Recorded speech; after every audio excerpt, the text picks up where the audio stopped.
Good morning, Gordon, and thank you for joining us on YouTube Live today. I see that you are surviving well in the COVID-19 world of no haircuts. I was ahead of the game on that one. So today we're going to be talking about procure-to-pay or processing payments for in the world of COVID-19. And so this was something based on a project that we did for a customer where they had about a week to turn around responses to the extensive number of people calling about COVID-19. So, and payment delays and things like that. So why don't you just jump right into it today? All right, thanks, Krista.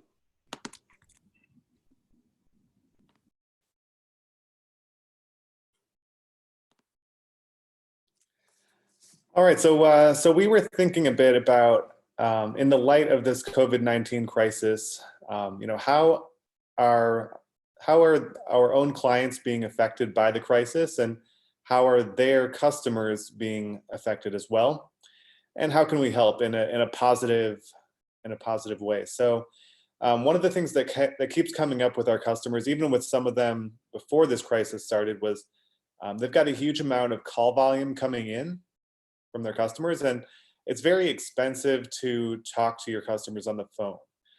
So we wanted to think about how digital process automation can help our customers and our clients reduce that call volume and reduce the amount of handling time that each customer requires.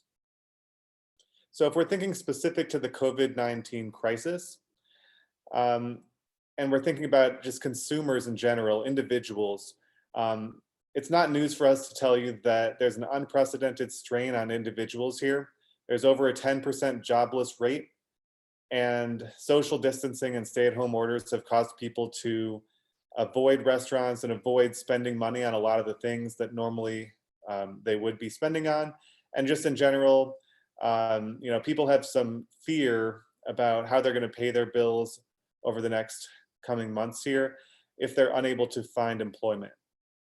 So this is pretty obvious here, but from the perspective of our own customers and our own organizations that we work with, this means that we have a lot more people calling, because that fear about payment leads to customers to seek out questions. So most obvious here is some customers need payment assistance. So they may not be able to pay their bill this month or next month potentially. There's also just general fear, which leads to additional questions and higher average handle time when we are talking to a customer. So that means if we're spending more time on the phone with customer A, we don't have as much time to answer questions for customers B, C, and D, which leads to long wait times for those customers. To make matters worse, the stay-at-home orders have reduced the capacity at many call centers, whether it's here in the US or overseas. So if people normally sit in an office to answer the phone, they no longer can do that. So we're having to be creative about how people are able to answer those calls. And the reality is we simply don't have as much volume to answer the phone. So with all that being said, work volume for our call centers are far exceeding capacity at a time when we really don't have the ability to increase our capacity. So that's really the question that we wanted to address here with this new offering and use case that we want to talk about here. So, if you think about it, one way to reduce call volume is to improve your digital relationship with your customers.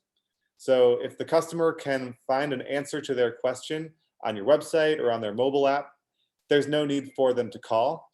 That's going to make your customers happier, and it's also going to reduce that high call volume that we've been talking about here. So I've got a demonstration I want to show that illustrates some of the ways we can improve that digital relationship with our customers and reduce that call volume. So when I pull up this demonstration here, keep in mind this demonstration is in the context of a bank. Now, we do work with a lot of banks, and this is a pretty good use case to show for a bank, but it's not only use case here. You might imagine that this goes for a credit union, for car loans, for example. This could even be for something as simple as utility bills, or really anything where the customer has to pay a bill. So what we're looking at here is the customer's homepage. They see a list of their accounts, and we've added a small notification at the top here saying our phone and email response times may be longer than usual due to COVID-19. So just kind of a casual passive reminder there. But if we click on our mortgage, and again, it doesn't have to be a mortgage. This could be any kind of account where the customer has payments due. This mortgage now has a more detailed message at the top saying, do you need payment assistance due to COVID-19? So this gives the customer a chance to begin an assessment and determine whether they are eligible to change the way that they're paying their bills. And again, there's no need to make any phone calls or really have any human involvement yet from the bank side. So when we click on that link, there's actually some decision management happening in the background. So we have an engine that will crunch the numbers. You can see that this customer is already signed in. So we're signed in as Jonathan Lewis. All of Jonathan's information obviously is in our system. And so what we've done when Jonathan clicks the begin assessment button is we've made a decision call, an API call, to pull back the options that are available to Jonathan under his circumstances based on his profile, his accounts, his payment history, and all the other information that we have about him. So we've got a couple things here at the top. First of all, we've got sort of a friendly message. And the first piece of information that we're presenting to Jonathan is that late fees are waived. So if you're worried about paying your bills a few days late or a week or two late, there's no need to call anyone. We're letting the customer know right up front. There's no action needed. They won't be charged a late fee, and their credit score will not be affected. So that's right there in front. Down at the bottom, we also are giving Jonathan two different options to actually take some action and change the way that he's going to pay his bills in the coming months. On the left side, he has the ability to reschedule payments. So this will essentially defer some of his loan payments to the end of his loan. He also has the option on the right to renegotiate the terms of his loan. So he actually, if he wanted to, could refinance his home mortgage and get some cash right away. So that is an option that is available to Jonathan at this time. The example that we want to focus on today is the rescheduling of payments, because I think that's going to be the most common and the simplest option for most people. So let's click on apply to reschedule your payment. Again, we're going to see a quick loading screen because we're making another call back to our decision management engine. And this will determine what options within the rescheduling of payments option are available to Jonathan. So based on Jonathan's customer history and account details, he is eligible to defer up to 6 mortgage payments. And we see right in front here that if he wants to skip 1 or 3 payments, there's no fee. For skipping 6 payments, there may be a fee, and we'll kind of go down that road in a few minutes here. But let's first look at the simplest option here. Let's say Jonathan just needs to skip 1 loan payment. If that is the case, he's asked one more question just for our own records here. Is this due to loss of income, loss or reduction of employment, or illness? So we'll go with loss of income, and we'll click submit. And what we see now is a confirmation screen. So there have been no humans involved on our end to make this happen. Jonathan didn't have to get on the phone. He was able to take care of skipping 1 month payment and putting it at the end of his loan with just a few clicks on the website. So you can see he's got some updated information here. He doesn't owe anything for the next month. He won't be charged late fees. He won't have his credit score affected. And we can also see the new maturity date for his loan has moved back by 1 month to May 20th, 2047. He also has the ability to download confirmation forms for his records, and he can also view those later from his statements page. So all of this information is right here up front. Jonathan can rest assured, and he can get back to his busy daily life. Now, I do want to click through this one more time with the slightly more complex option. So if we go back to the mortgage here, we begin our assessment. And this time, let's ask to reschedule this by 6 months. So we might be in a situation as a financial organization where the 6 months option has a bit more risk on our end. And so we need to collect a little bit more information as well. So we have the same first question. Is this due to loss of income, reduction of employment, or illness? But we also need to know, does Jonathan reside inside the property? How many people reside there? And does anyone living there have a disability? We could add any number of questions in here, but we thought this was a pretty representative sample. When I click submit now, we're going to, again, make that call to our decision engine. And what we get back here is a couple of options for Jonathan. So first of all, we have determined that further investigation is required for Jonathan to receive 6 months deferment of payment. And so we're just going to let Jonathan know that up front, because we also have determined that if he had chosen the 1 or 3 month deferment, he would be able to go through and get that approved without any manual approval. So we're letting Jonathan know that right up front. And he's got a link here to kind of go back and request one of those options if he wants a really quick solution here. If he knows that he wants that 6 month solution, he can use option 2 here, which is to accept his terms and conditions and click submit. And when he does this, we have now kicked off a process in the background, which again, we're using digital process automation in the background, and we're basically saying, all right, we're going to take all of Jonathan's information and we're going to run it through our payment deferral process, which involves a couple of different approval levels by actual humans. This still does not require Jonathan to get on the phone with us, but it does require some manual approval. So we're going to take about 5 business days to review his information, and Jonathan will receive a word back from our automated system at that point. So again, this is a slightly more complex case. There is some manual intervention required, but it doesn't require us to get on the phone with anyone, doesn't require Jonathan to either. And everything's kind of being handled in the background in a way that can be tracked for later review by our team, and in a way that assures that every step in the process is taken at the right time.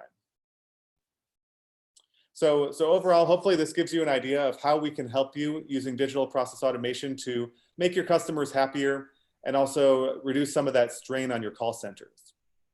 And again, as we have gone through this was a banking example, but I just want to remind you, this is something that would work for any kind of payment system. So again, whether that's auto loans, home loans, or perhaps utility bills, phone bills, any kind of bills that people might need to pay, this type of approach could work. Some of the details would be different, obviously, but we hope this gives you some sense of how we can help you improve your situation and your customer's situation through this financial crisis that we're in. So Gordon, you mentioned a couple times during this demo decision management within the process of deciding if this person was eligible. Is that something like a business rules engine behind this? Yes, that's exactly what it is. So we have a business rules engine that is driving the information that the customer sees on the page. And depending on which customer is logged in, they will receive different options. Okay. And we have, if you want to, we can schedule a follow-up. If we have people on the phone or on YouTube right now who want to see some more details about how the decision engine works, we'd be happy to show that to you. But essentially, we've got 4 different business rules that have been built back there. And they handle things like we give the customer a score. So it's the customer's standing with the company based on their payment history and their current risk profile. We also get information about what they're eligible for directly. So that would show which options are available on these pages. So we'd be happy to talk that through with you if you're interested. And of course, this is one of the questions in the chat today, is customized to our own processes and policies, because of course, if this was a real process, there'd be many more than 4 variables that we'd be looking at. So we can customize this to our own banking policies and processes, right? Of course, and that's the whole idea behind a business rules engine is we're building out those policies in an executable format.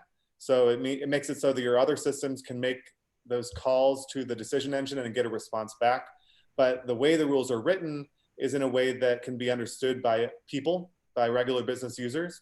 So there's a special language in there that makes it read kind of like English.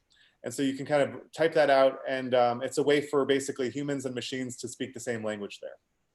And of course, we can change those at will. So when the government regulations change, we don't have to change our whole process. We can step into the rules engine and change those within there, and that'll deploy to the process. Exactly. We have customers who make changes daily or even hourly to their business rules. So it's a great way to make your business more agile.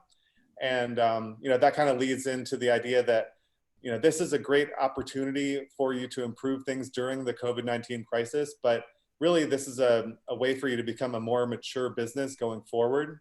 And there are many uses for this outside of a crisis that can help you get an edge on your competition during normal business times. Well, thank you, Gordon, for coming over today and talking to us about rescheduling our payments, something that is on the top of mind for a lot of consumers and, of course, a lot of businesses. We really appreciate your time. Thanks, Krista.